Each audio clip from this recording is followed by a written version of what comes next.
Electric bikes went from being curious novelties to reliable forms of transportation in the span of just a few years. Although they were initially met with some skepticism, especially from traditional cyclists, but more and more people are ditching their gas-guzzling cars into a favor of battery-powered bikes. Hello guys, today's video we're taking a look at the 5 best luxurious e-bikes of 2022. And if you want more information, we also put the links in the description box down below. Thanks. Starting up our list with number 5, we've got the City e-bike from Charge Company. When you slap an electric assist onto something that's already running several $100s, it's hard to keep the price tag to something that's manageable for everyone and produce a bike that's worthy of owning. Thankfully, a few brands have figured out a way to do both, keep the bike relatively cheap while still offering an industry-standard ride quality and dependability. One such company is Charge, a bike manufacturer that specializes in e-bikes, particularly the wallet-friendly, commuter-centric, and aptly named the City bike. What the City offers is a reliable pedal-assisted mode of transportation, delivering up to 50 miles of available range, a handy thumb throttle, and modern design at a price less than $1,700. That's a great deal for e-bikes. The Charge comes in 2 different sizes, the standard and the low step, and is available in either a basic silver finish or a more popping blue finish. The bike features an onboard battery that helps power it and has folding handlebars and pedals for easy transport and storage. The fast-rolling City weighs approximately 4 to 5 pounds, including the battery. That means weighing up to 20 pounds less than other similarly equipped bikes on the market and can support the max of rider weight of 300 pounds.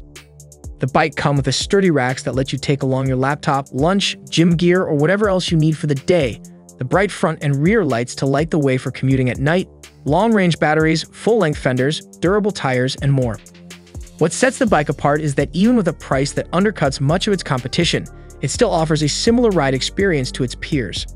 At 50 miles of range is on par with many e-bikes on the market, almost all of which are more expensive. And its design is great for the City rider who wants to get a little exercise, needs to run to the store, or just wants to head out for a leisurely riding. At the end, at just under $1,700, the City e-bike from Charge is lighter on the wallet than most of its peers and still offers a reliable pedal-assisted ride that's great for city commutes. Next up at number 4, we've got the GoCycle GX folding e-bikes. The folding e-bikes make a lot of sense. They're easy to store in small urban apartments. They integrate well with mass transit, and unlike regular folding bikes, they aren't a disaster to ride uphill. The problem with folding e-bikes is that so many of them are awful. They're either underpowered, overweight, totally impractical, or mix all 3 of those. Thankfully, the GX from GoCycle eschews these typical drawbacks and offers a smooth, comfortable ride in a compact and easy-to-store package. Featuring hydraulic disc brakes with all-weather tires, with 20-mile-per-hour top speed and a 40-mile range, the GX by GoCycle e-bike is designed as a city commuter. Throughout testing, I kept coming back to the word easy too. It's easy to ride, easy to haul, and easy to store. The GX folds down small enough to store either in a large locker or closet, and thanks to a clever design, it rolls on its rear wheel when folded. Given its 40-pound weight, this was incredibly helpful. The front hub motor and variable pedal assist, the GX tops out at speeds up to 20 miles per hour, but doesn't feel overly jumpy. GoCycle has plenty of experience designing e-bikes, allowing the GX to avoid suffering from the design flaws and engineering of other folding models. Overall, GoCycle's GX folding bike is a compact, easy-to-store option that cruises at speeds of up to 20 miles per hour, with a battery that delivers 40 miles of range, but a bit expensive. Up next with the number 3, we've got the Gogoro E01S. Gogoro's hub motor E01S differs from the other bikes on this list as it's propelled via a single smart wheel hub, located on its rear wheel. This means that all of the bike's electrical components are stored in the inconspicuous hub, and it's solely responsible for pushing the bike forward. The bike features a full carbon fiber frame and fork, as well as a carbon fiber seat post and handlebars, making it not only durable as hell but extremely light, at just 26.4 pounds including the hub. Most e-bikes weigh closer to 30 or 40 or even 50 pounds, so the lightweight of the E01S is a huge benefit and one that made it incredibly easy to haul up or down the stairs of the apartment building. A companion smartphone application helps render the bike between a battery-conserving mellow pedal assist mode called Eeyo and the sportier sport mode. With Eco mode, a quick pedal gives the bike a faint boost that helps teeter between getting a workout but still helping you quickly scoot uphill. While the sport mode is the option that gets you cruising along at a suitable speed before you're able to pedal about 1 or 2 full revolutions. It coming with a SN app charger, just 2.5 hour for 100% of charge, and light and portable enough to take with you. There are a few drawbacks, however. First is its $4,600 price tag. While e-bikes certainly aren't cheap, it's certainly a substantial investment.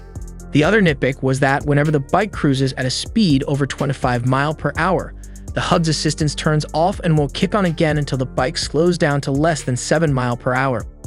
Aside from these faults, the Gogoro E01S is an absolute blast to ride and remains one of my favorite e-bikes I get tested.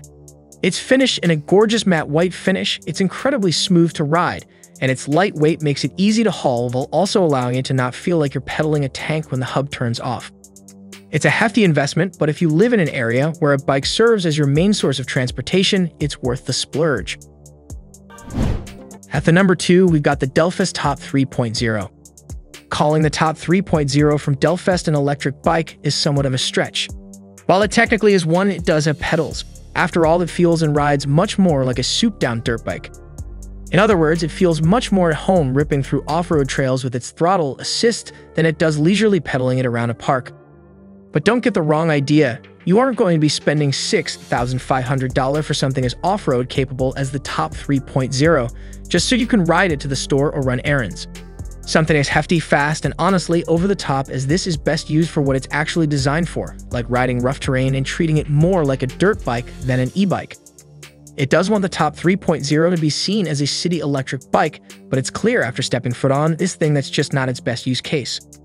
It truly shined when I was able to find a way off of my neighborhood streets and onto some off-road paths to really open it up a bit. It's fast and handles just about anything a trail throws at it, so why waste that capability just riding on normal city streets? Though it easily passed the ride test, the Top 3.0 is impressive as well. It features a single-gear carbon belt drive, legit motorcycle tires, and rear mirrors that have blinkers and a headlight built on. There's also an included alarm system, which was its clear drawback. The alarm system itself is nice to have, but turning on and off the alarm via its set of keys lets off a short, ear-piercing beep. And while that isn't actually so bad because of how short it is, setting off the alarm is a different story. But despite its alarm woes, the Top 3.0 is just damn fun to ride. It does require you get a bit more suited up than riding a traditional electric bike, but that's its entire draw. This isn't a traditional electric bike, and you wouldn't be buying it under that assumption. You buy it to ride off-road terrain, and it does that extremely well. The last product on our list is the Priority Current e-bike.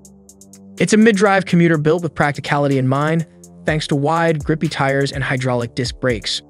I was tempted to take it off-road, and although it likely would have been fine, the Current is meant for pavement. If someone asked me to build the ideal e-bike, this is the model I come up with. For starters, maintenance is a breeze and largely non-existent.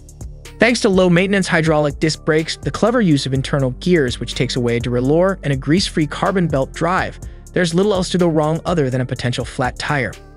If you intend to use an e-bike as a car replacement, the Current is a great solution for that too, as it's a joy to ride. The comfortable saddle, wide handlebar, and upright geometry make for a smooth, nimble ride no matter if you're navigating city traffic or taking the scenic route through the park. Component-wise, the Current uses a Bosch motor, Bosch head unit, and Bosch battery. Unlike bikes that mix components, using one system means that warranties and servicing are mostly simple. Its 50-mile range isn't as much as others in this guide, but still found it to satisfy your commuting needs, though mostly use the second and third of the 4 assist settings, which help preserve some battery. If you're intent on using the fourth or live in a hilly area, you likely won't get the full 50 miles between charges. Overall, this bike allowed you to do nearly everything a car would at a much lower cost. Perhaps the lone nitpicks are that the included front light could be better and its fenders sometimes rub. At the end, if you was looking for an urban mobility solution, you shouldn't think twice about buying the Priority Current e-bike.